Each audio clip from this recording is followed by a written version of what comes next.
So this is my essay about writing in the nutrition science program. I felt like this essay was very hard for me. I didn't really understand how to write it and what I should write about because writing in nutrition is very different than others and not as complex.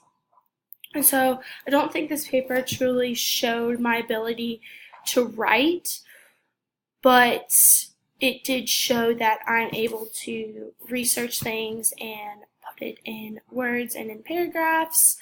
Something I really struggled with was the results. I didn't really understand where to find my results, but I used things like the American Journal of Clinical Nutrition, the British Journal of Nutrition, and even the Journal of Nutrition.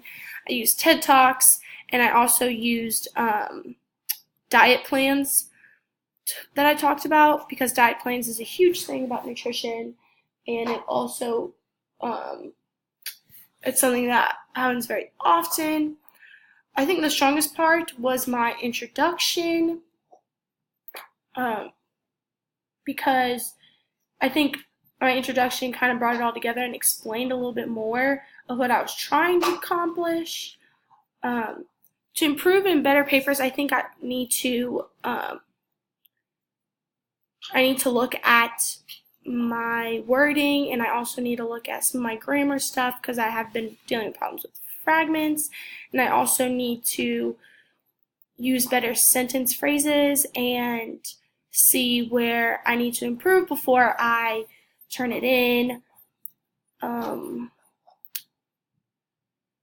I thought something cool about this was we got to use things like shown here, where I thought that the word diet was used pretty off earlier than I thought, and so obesity, those things were cool. And I also used an example of a plan for the week, which is this is my diet plan from the Whole30.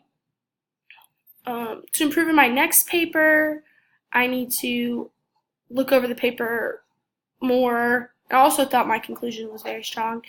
And I need to probably have someone else look over it before I turn it in, and then most likely get a better grade on it the next time. But yeah, so that's all. Thanks.